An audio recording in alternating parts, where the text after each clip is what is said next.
Goeiemôre, 29 Junie 2026, lesing 50 van die Groot Johannes Evangelie boek 4.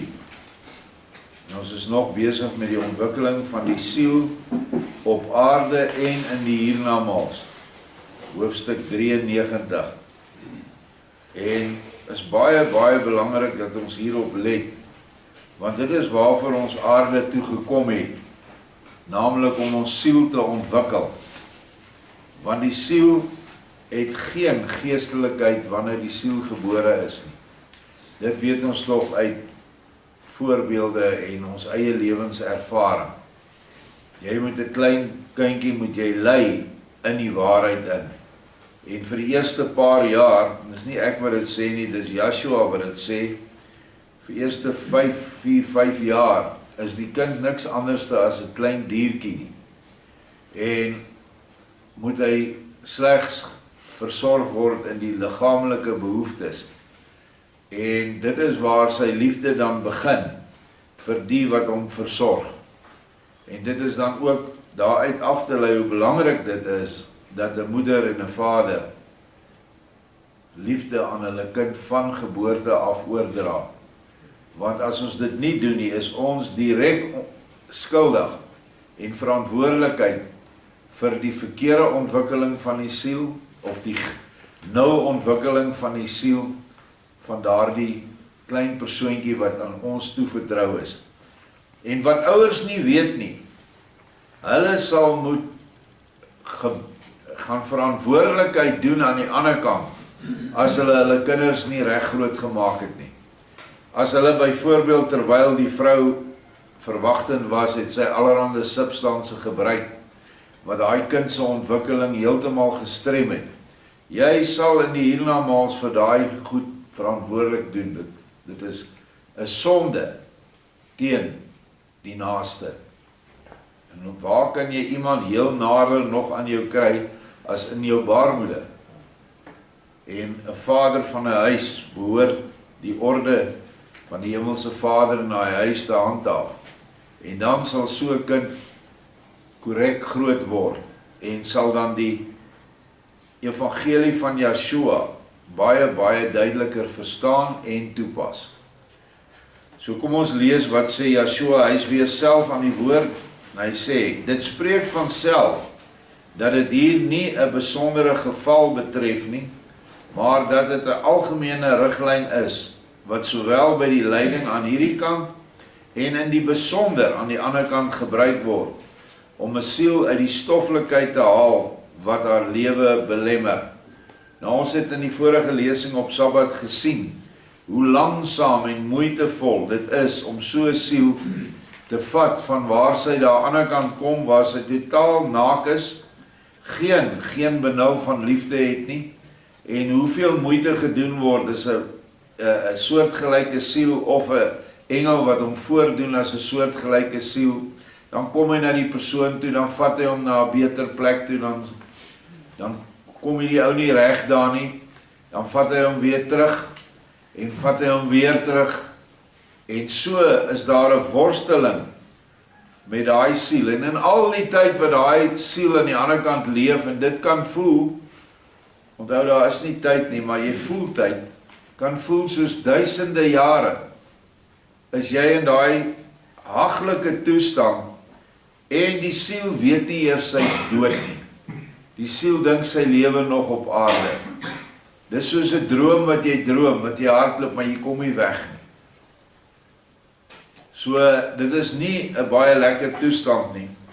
Maar nou, sê hy, hierdie siel moet so uit haar stoffelikheid gehaal word, stadig, met geen dwang op die siel nie. Niks, geensins moet daar dwang geoefen word nie. Alles moet nou vanuit die siel self kom. Die wil om die goeie te doen. Die krag om vorentoe te gaan.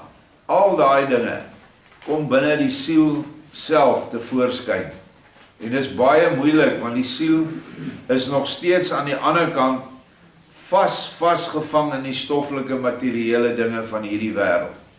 Sy kan nie daar uitkom nie, want die gees wat elke siel gekry het hierdie kant, is dood. lê en slaap, kan glad nie opgewek word nie. Maar stadig, maar seker, is daar siele wat probeer, en met hulle gaan ons dan verder. Daar benewens is daar nog talloos baie afwykende gevalle, wat elk op 'n ietwat ander wyse behandel moet word. Maar ongeag dit alles, moet daar tog 'n algemene riglyn wees, waarna al die ander hulle uiteindelik moet rig. Soos wat die aarde deur een reën bevrug moet word, sodat die uitgesaaide saad daardeur kan begin ontkiem. Hoe die verskillende soorte sade, wat in die aarde wag om tot lewe gewek te word, dan dit uit die reendruppel haal, wat na hulle smaak is, dit is 'n saak van die spesiale intelligensies van die geeste, wat in die kiem woon, en baie goed weet om vir hulle huis te sorg. Nou, dis 'n analogie. Aan die ander kant, die reën is natuurlik die goeie dinge van Vader wat vir hierdie siel gebring word, maar net soos wat daar ontsettende verskillende soorte saad in die aarde lê, wat wag om te ontkiem, party ontkiem in 'n paar dae, daar sekere saad wat seker binne in 'n paar uur ontkiem, en dan is daar saad wat baie lank vat om te ontkiem. En hy praat van die mosterdsaad wat een van daai sade is. Ek het nou die dag gelees dat in China is daar sade wat hulle plant van sekere soort bamboes. Hy lê onder die grond vir 5 jaar. En jy moet water gee vir 5 jaar. En as jy daai ding oopmaak, dan sien jy 'n hengse wortelstelsel. Groot, soos 'n groot boomsin. En eers na 5 jaar dan spring die klomp riete uit bo die grond. Maar dan is dit 'n sterk plant en hy groei omtrent 300 mm 'n dag, 'n liniaal lengte per dag, omdat hy so 'n kragtige wortelstelsel het. En so lyk dit aan die ander kant met mense wat hierdie woorde ontvang. En dit is hoekom dit 'n voorbeeld vir ons is, hier aan hierdie kant, om nie te gou op te gee nie. Ek bedoel, as jy nie geweet het dat jy vir daai ding 5 jaar lank water moet gee nie, jy sou in die eerste maand al moeg geword het om te wag vir iets om bo die grond uit te steek. So, elke ene se siel is anders. En 'n siel van 'n boer op hierdie aarde gaan anders behandel word as die siel van 'n hoogs gekwalifiseerde rekenaartegnikus in die stede wat nog nooit op die platteland was nie. Elkeen is soos 'n ander plantjie.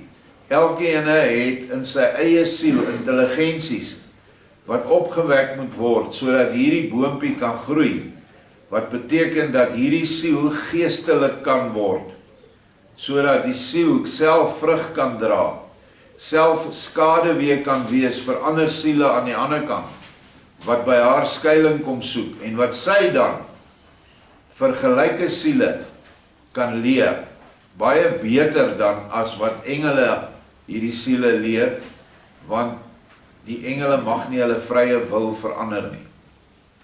Ons gaan aan, vers 3.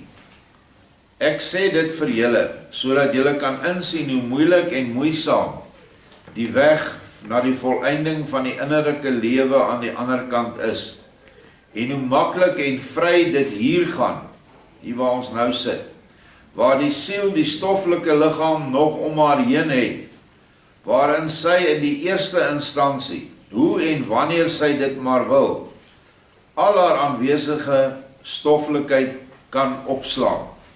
Dit beteken kan wegmaak. Aan die ander kant is dit egter nie so eenvoudig nie, omdat die siel dan geen stoffelike liggaam meer het nie, en met haar voete ook nie meer oor 'n stoffelike bodem loop nie, maar oor 'n geestelike bodem, wat gebou word uit gedagtes en idees uit die siel, en wat beslis nie geskik is om die stoffelike wat uit die siel afgeskei is, op te neem en vir ewig in haar te begrawe nie. So hier is 'n mond vol nuwe kennis, openbaring, is dat hier loop ons oor 'n bodem, wat Vader geskep het. In hierdie vertrek loop ons op teels, wat op beton lê, wat op vaste grond lê.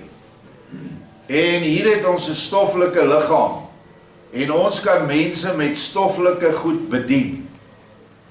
Ons kan nou hier uitgaan en ek kan hoor van 'n honger mens, of hy kom by die hek, dan kan ons gaan, ons kan vir hom 'n bord kos voorberei, ons kan vir hom kos en klere gee, om saam te gaan op sy pad waarheen hy op pad is. Dit alles tel as naaste liefde dade wat die siel verlig.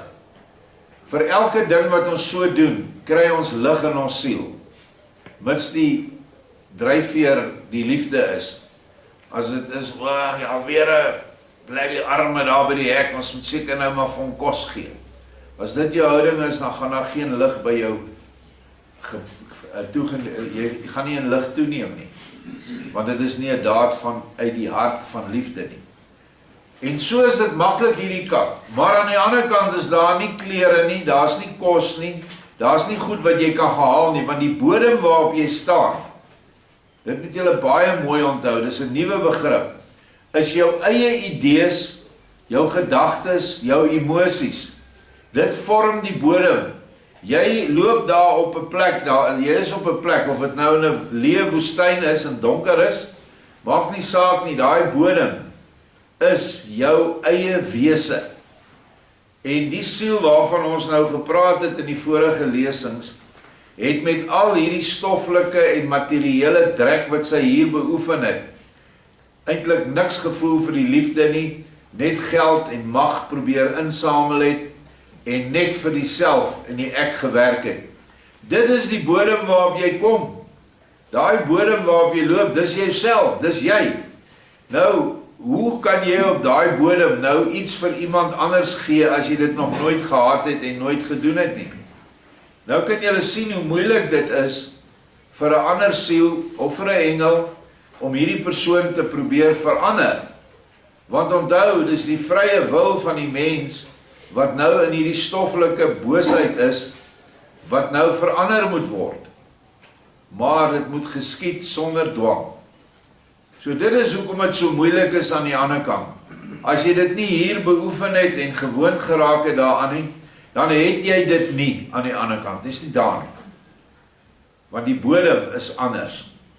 As jy Vader se liefde gedoen het op hierdie aarde, jy het vir jou naaste omgegee, jy het jouself so ver moontlik vir Vader skoon gekry van alle aardse verslawings en ander gewoontes wat ons weet verkeerd is.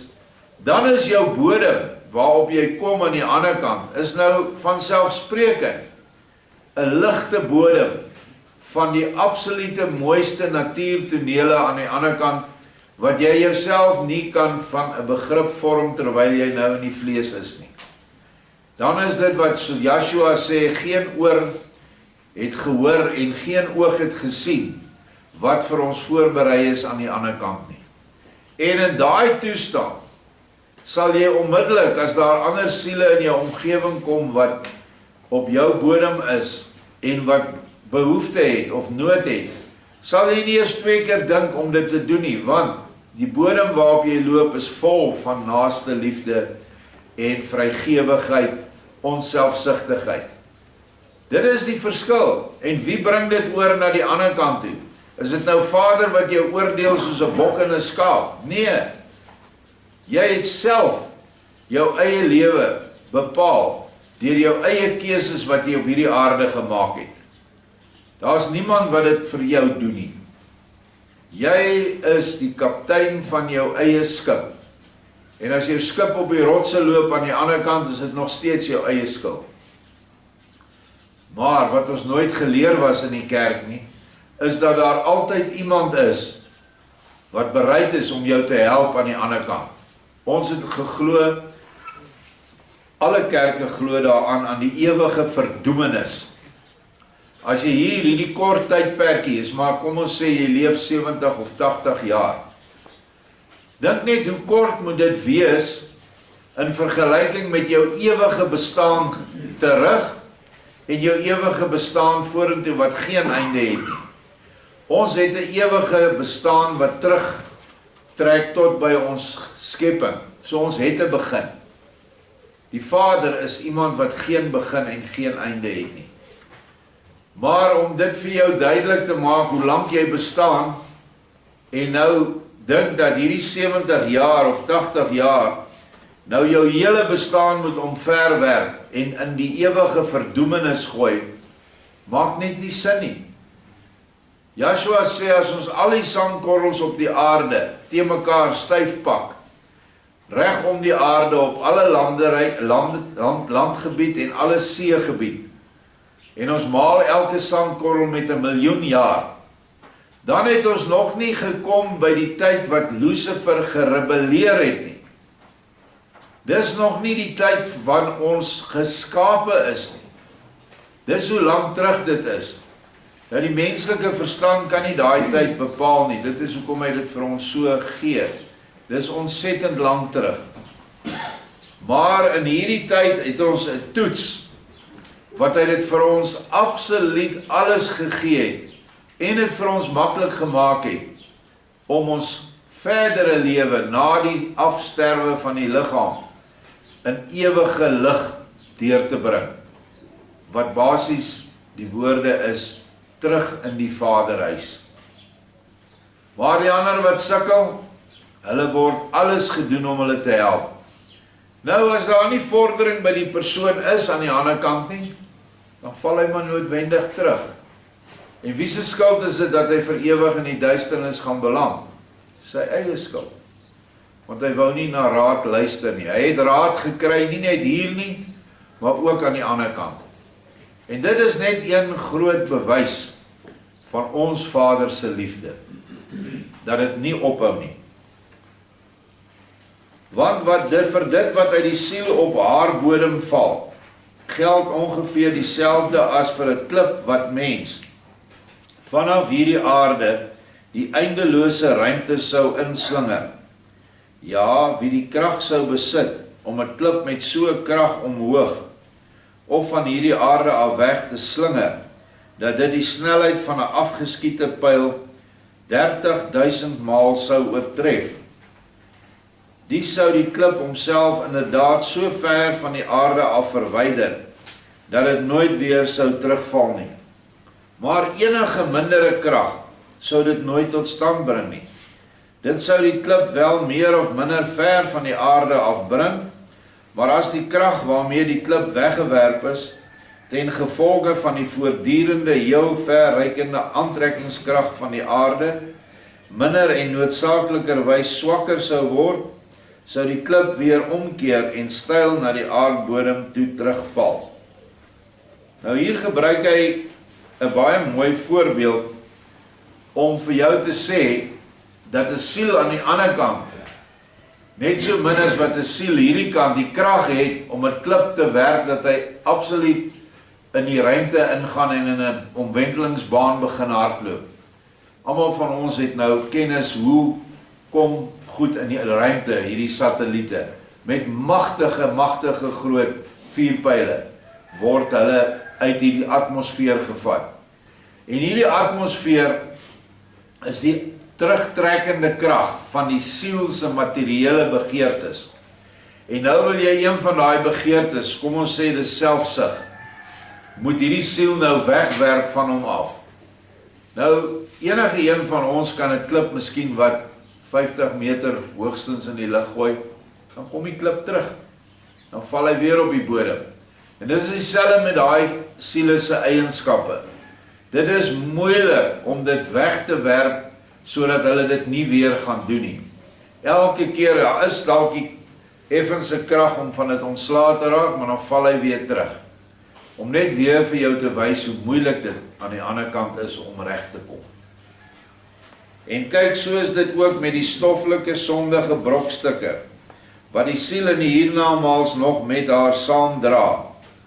Eienskappe soos selfsugtigheid, vrekkerigheid, naaste haat, afguns, jaloesie, al die dinge wat ons weet verkeerd is. Dit is hierdie brokstukke. Ook al verwyder die siel dit uit haarself en werp sy dit op die grond van haar wêreld, dan baat hierdie moeite haar min of so nou en dan selfs heeltemal niks nie. Omdat die bodem van die siel waarop sy in die geesteswêreld staan en haar beweeg, eweseer 'n deel van haarself is, soos op aarde die aantrekkings van hierdie aarde is. So die aarde en die aantrekkingskrag is een, wat al reik dit hoe ver na buite, tog 'n deel bly van hierdie aarde, en nie een atoom homself van haar laat verwyder nie. Dus, as die siel aan die ander kant al die growwe en stoffelike uit haarself wil verwyder, moet 'n hoër krag in haar werksaam word. Dit is die krag wat in my woord en in my naam lê. Ek het dit absoluut verdik. Dit is die krag wat nou gaan werk soos 'n vuurpyl in ons materiële wêreld, wat nou hierdie eienskappe sal wegskiet van die bodem van hierdie siel af, sodat dit nie weer terugval nie, dat dit vir ewig weg is. En dit is net so van toepassing vir ons op aan hierdie kant van die lewe. Die krag wat in my woord en my naam lê, wat beteken dat ons sy woord moet beoefen en in sy naam moet bid en in sy naam skuiling soek. Dit is dieselfde vir die siel aan die ander kant. En dit is wat ons ook vanaf hierdie kant aan heengegane siele kan doen om hulle te help. Ons kan in gedagtes met hulle verbind en vir hulle die evangelie van Yeshua uitstuur en sê, dis die enigste ding wat jy moet doen. Roep vir Yeshua aan. Begin doen wat in Matteus 5, 6 en 7 staan. Die bergpredikasie van die liefde. En natuurlik moet jy dit dan self ook ken om dit oor te dra, so jy moet so 'n bietjie moeite doen. Maar dit kan dan baie van hulp wees vir hierdie arme siel wat nou absoluut geen lig het nie. Want daar staan komende uit die mond van Elohim geskryf, voor u naam sal alle knieë hulle in die hemel, op aarde en onder die aarde buig. Daardie laaste het betrekking op alle menslike skepsele van die tallose ander wêrelde, in die eindelose skepingsruimte, want in die hemele woon die kinders van Elohim, wat reeds vir ewig volmaak is, en daarby enkel en alleen op hierdie aarde, die kinders van Elohim in wording. Dis die enigste planeet, waar kinders gevorm word vir die Vaderhuis.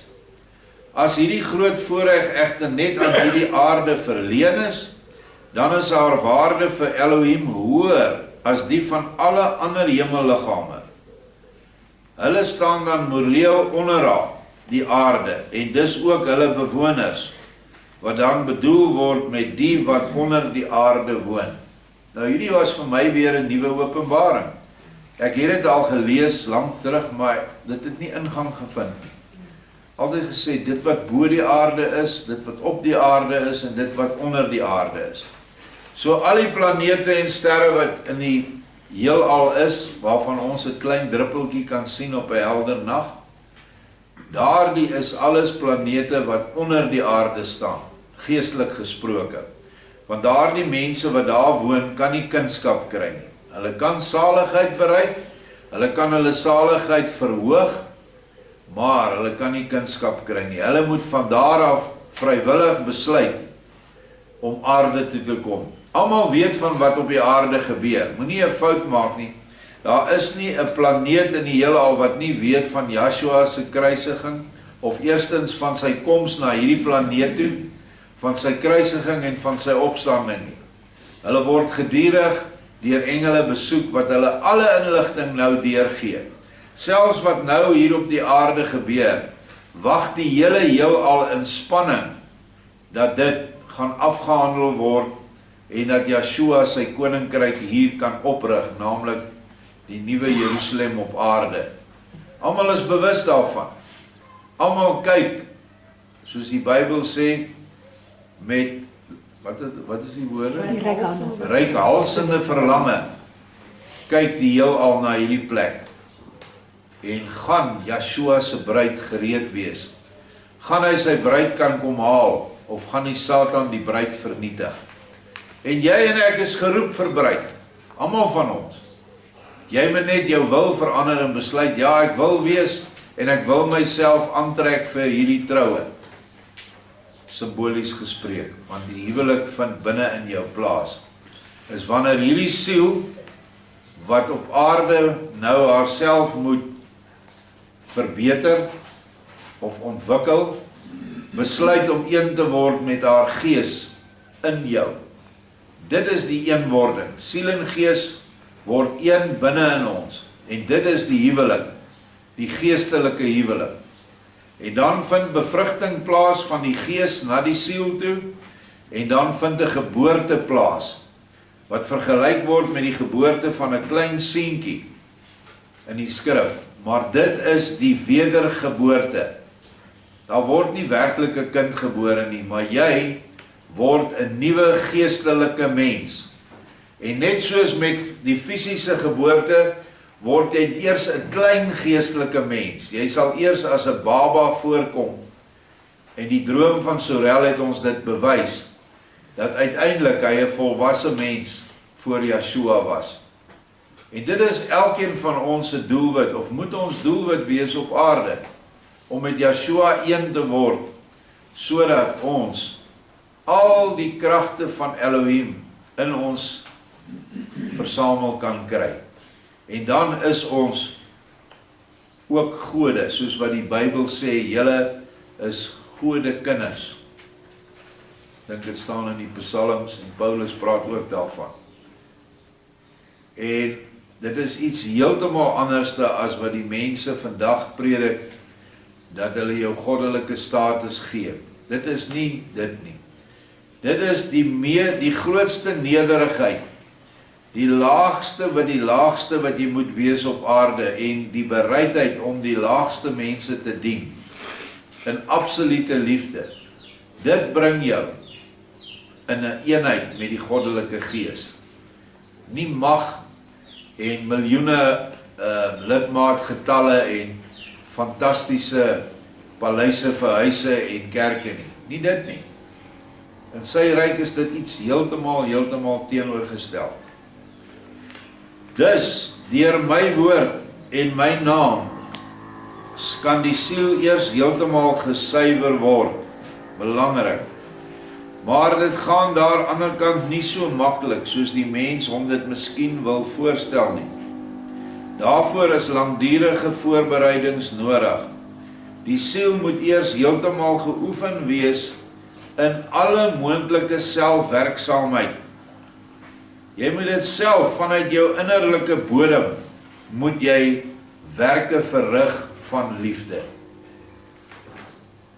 En moes reeds vooraf 'n baie behoorlike krag in haar gehad het, voordat dit vir haar moontlik kan word, om my woord en uiteindelik selfs my naam aan te neem. As 'n siel egter eenmaal daartoe in staat is, dan sal dit vir haar maklik wees, om ook die laaste stoffelike atoom, sodanig uit haar hele grondgebied te verwyder, dat dit ewiglik nooit in haar kan terugval nie. Hoe en waarom sal onmiddellik getoon word. Die ontwikkeling van die sielelewe, hoofstuk 94. Hierop sê Sirenius, wat alles met gespanne aandag aangehoor het: Meester, ek kan nie bepaald sê dat ek alles verstaan het nie. Dit is vir my alles heeltemal duidelik. Dit wil my net voorkom of dit alles vir my gedurende hierdie aardse bestaan ook weer eenmaal onduidelik sou kon word, en dit sou my dan ongelukkig maak. Want alles wat ons nou uit u gewyde mond verneem het, gaan tot selfs die mees ontwikkelde mense verstand ietwat te bowe. Daarom sou 'n klein nabetragting oor die een of ander miskien nie oorbodig genoem word nie. Yeshua sê vir hom: vriende, julle Romeine het 'n baie goeie spreekwoord, wat ongeveer so lui. Nou, ek slaan maar die Latyn oor. Die in hakkie sê, die spreekwoord sê, lank is die pad deur middel van woorde, kort en doeltreffend deur middel van voorbeelde. Wat ook Yeshua se motto is in die skrif, Ek spreek deur gelykenisse, sodat hulle wat sê hulle hoor en sien, dit nie verstaan en nie gered word nie. Maar juist die wat die liefde in hulle het, verstaan dit onmiddellik en hoef nie iets anders by te kry nie. Maar Joshua, waar hy by hulle was, kan hy baie beter voorbeelde vir hulle ook gee van siele aan die ander kant. Ons lees verder. Kyk, dit is hier ook baie goed van toepassing. Wag vir die voorbeelde wat later gaan volg, wat ek vir julle op wonderbaarlike wyse sal laat sien. Dit sal dit wat vir jou nog nie duidelik is nie, duidelik maak. Die suiwer kern van die saak sal jy egter eers te wete kom, as die suiwer gees van die ewige waarheid oor julle sal kom, en julle sal lei in alle waarheid van die hemele en van alle wêrelde. Dit het gebeur 50 dae nadat hy opgestaan het uit die dode, het hulle hierdie suiwer gees van waarheid ontvang, en daardie gees is nog vir altyd nog uitgestort, al vir die afgelope 2000 jaar, en ons kan glad nie iets, 'n verskoning uitdink, hoekom daardie gees van waarheid ons nie kan oorspoel nie. Hierdie goed wat ons nou elke oggend lees, is openbarings van die gees van waarheid. En dit staan jou vry om dit op te neem of om te verwerp. Te sê, ek is nie lus om hierdie nonsens te luister nie, ek bly by my kerk. Maar ek kan julle verseker dat hierdie die ewige waarheid is, en dat ek baie jare gesukkel het om by hierdie goed uit te kom. Ek het maklik 30 jaar in duisternis gewandel, terwyl ek gedink het ek is in die waarheid. Voor dit was ek nog in die dwaallerings van kerke gewees, of van 'n kerk. So die waarheid wat nie uit die liefde kom nie, is nie waarheid nie, al is dit waarheid. En hierdie waarheid kom met die grootste liefde van die een wat jou en my geskep het. Waar kan ons 'n beter opleidingsskool of 'n profeteskool kry as hierdie? So ons het ook toegang nou tot die suiwer gees van waarheid, en daarom behoort ons dit beter te verstaan as Sireneus voor die uitstorting. En ek dink, Joshua het dit so duidelik vir ons gegee, dat as jy dit nie wil verstaan nie, kan ons nou niks daaraan doen nie, maar dit is moontlik, selfs vir die mees ongeletterde mens, is hierdie baie eenvoudige waarheid, wat met die siel gebeur aan die ander kant. En 'n baie maklike opdrag om dit te vermy, hierdie duisternis waarin die siele is. Merk jy egter nie dat selfs in die natuur, daar slegs een wet geld vir die groei van alle plante en diere nie? Kyk, alle plante groei en vermeerder hulle van binne af uit. Hulle onttrek uit die vog van die aarde die stowwe en voedsel wat by hulle pas, en neem dit uiteindelik gesuiwer deur tallose duisende kanaaltjies en buisies in hulle self op, in hulle lewe op.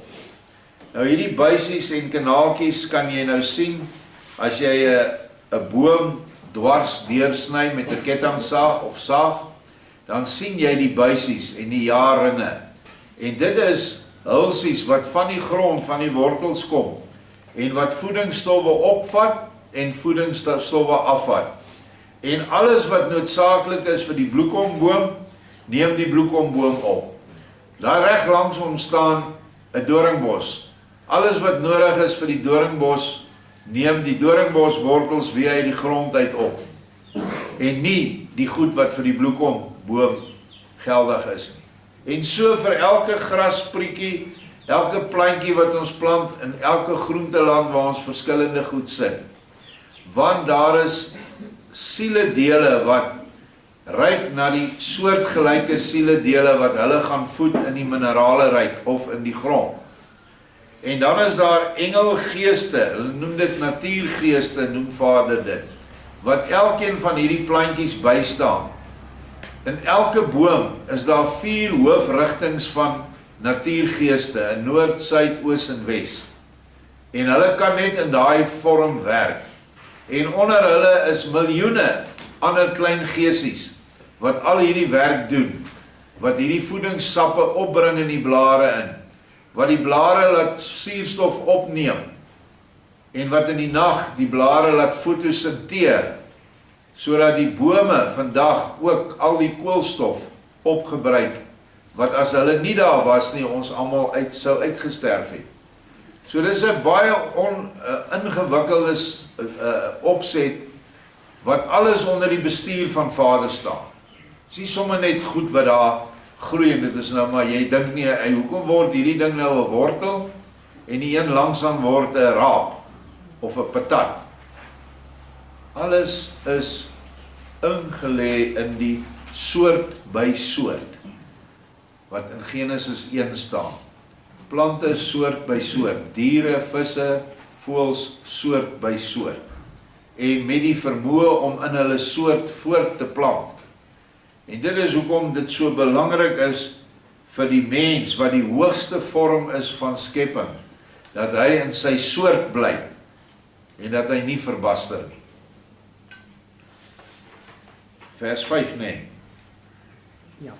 Die diere haal hulle voeding eintlik uit dieselfde bron uit. Dit is maar net vooraf, het sy in die organisme van die plante of in die reeds veel meer gereinigde vlees van die laagste diersoorte, meer gesuiwer as in die oorspronklike humus van die aarde.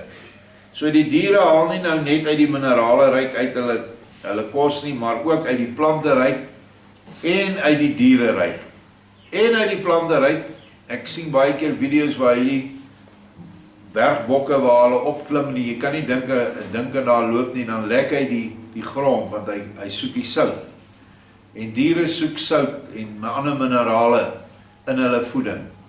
En hulle soek plante, en hulle soek, en wanneer dit roofdiere is, soek hulle vleis, wat uit die diereryk uitkom. Maar hoeveel afwykings, afdwalinge en sypaaie is daar nie net al op hierdie aarde, by die tot volle wasdom kom van die plante en dierewêreld nie. En tog bereik alles sy doel.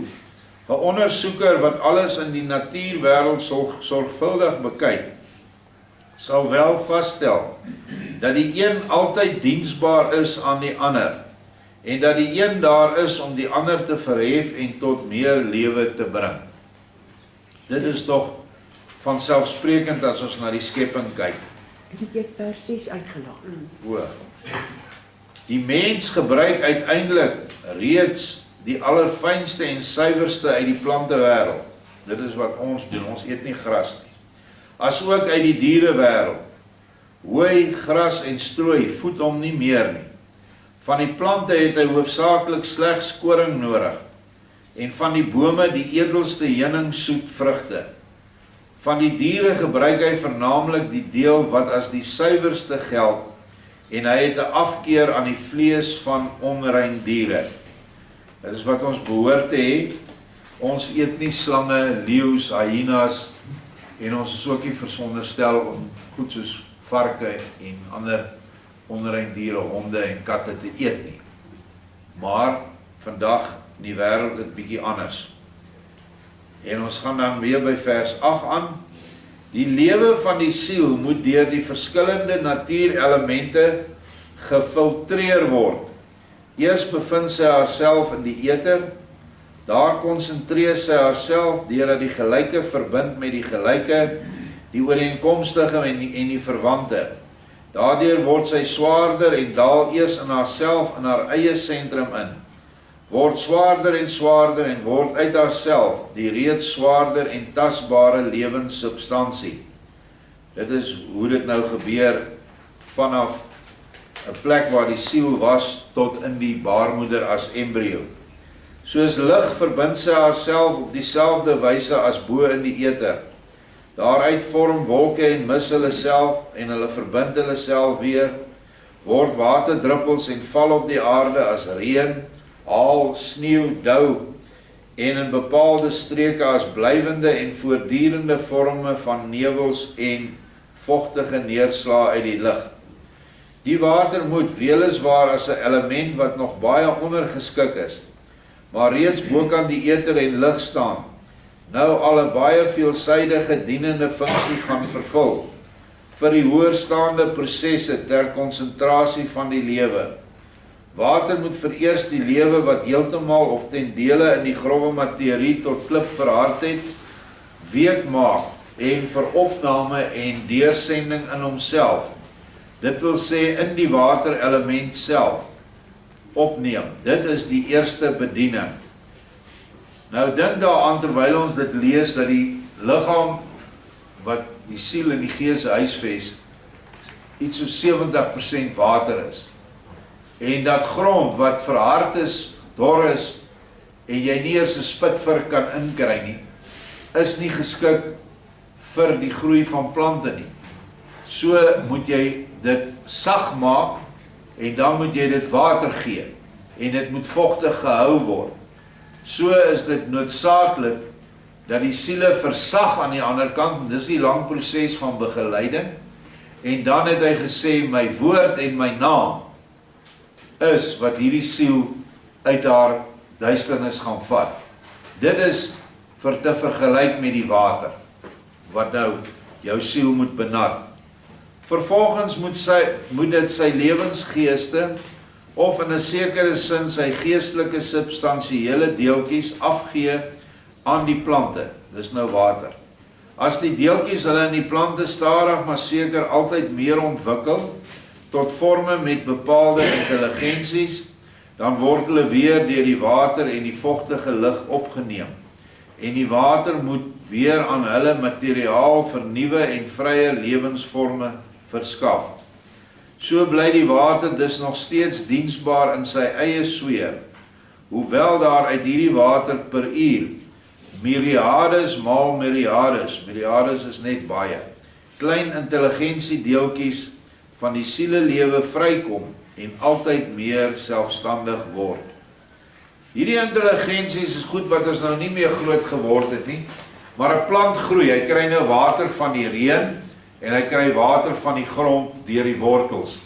En nou sê die intelligensie, maak nou 'n stingeltjie, maak 'n sytakkie, maak 'n blaartjie, en so gaan die plant op, byvoorbeeld 'n koringplant, tot die plant 'n sekere hoogte is, dan sê die intelligensies, dis hierdie natuurgeeste, vorm nou die saad van die koring, en dan vorm die halm, en dan sê die intelligensies, vorm nou die pitte, en as daar genoeg water en voedingsstowwe is dit baie gesonde koringpitte, met die regte hoeveelheid proteïen, wat vir die mens opneembaar is. En so is dit met alle ander plante. Maar so moet dit ook wees in 'n siel wat aan die ander kant is, en ook 'n siel hierdie kant. Die intelligentiedeeltjies kom uit die woord en die naam van ons verlosser Yeshua. En dit bring groei voort. Vers 12, nee. Maar die plantelewe moet in die tweede instansie 'n aantal dienste aanvaar en verrig, wat reeds meer ingewikkeld is. Die dienste van die water is nog baie eenvoudig, terwyl die dienste van die plante vir die verdere bevordering van die lewe, reeds by die waarneming van die eenvoudigste plant, al baie ingewikkeld blyk te wees. Nog uitgebreider en belangriker is die diensverlening vir die verdere bevordering van die selfstandige sielelewe. Selfs in die eerste en eenvoudigste diere, wat die naaste aan die plantewêreld staan. En so word die bediening in elke hoëre vorm altyd meer ingewikkeld. As die sielelewe eenmaal geheel en al oorgegaan het in die mense vorm, dan is diening, wat beteken om te dien, sy vernaamste bestemming. Daar is verskeie natuurlike dienste wat elke mense vorm as 'n dwingende moet opgelê is. En daarbenewens is daar dan ook tallose vrye en 'n nog groter aantal heeltemal vrye morele dienste wat 'n mens moet doen. Nou die wat ons elke dag verplig is om te doen, ons moet eet en drink. En ons moet onsself skoonhou. En ons moet loop. Ons kan nie vlieg nie. Ons moet dit en dat. Ons is so in 'n vorm gedruk. Maar daar is morele dienste wat die siel laat groei. Naamlik om liefdesdade te doen, om te dien. En as hy in alle opsigte 'n getroue dienaar was, het hy homself daardeur verhef tot die hoogste lewensvervolmaking. Nou, dit gebeur wel by sommige mense wat reeds vanaf geboorte op 'n hoër pyl geplaas is, maar by ander mense wat so te sê nog naby die lyn van diere staan, gebeur dit nie aan hierdie kant nie, en hulle verdere ontwikkeling vind eers aan die ander kant plaas, maar altyd langs die fundamentele weg van die dien. Dit is die kern van alles.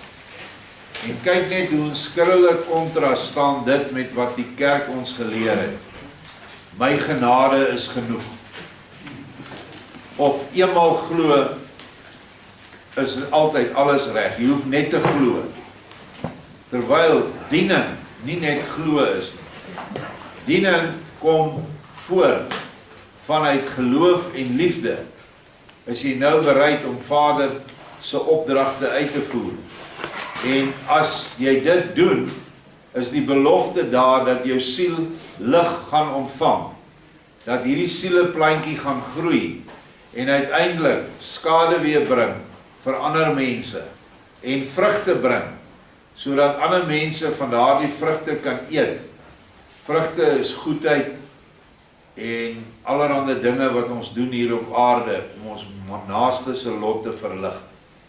Dit is waaroor die opskrif gaan, die ontwikkeling van die siel. As jy net gaan vasbly by, ek hoef net te glo. Ja, ek glo in Jesus. En dis dit. Of sy genade is vir my genoeg. Sy genade is vir ons gegee dat hy ons eintlik lankal moes uitgewis het. Maar ons kan ons nie beroep daarop nie. Jy kry genade as jy iets doen wat 'n oortreding is. En omdat ons sondig gebore is, oortree ons elke dag. En sy genade is daar om daai oortredinge van jou af weg te vat. Maar jou siel se groei vind eers plaas deur werklike diening. Baie, baie dankie.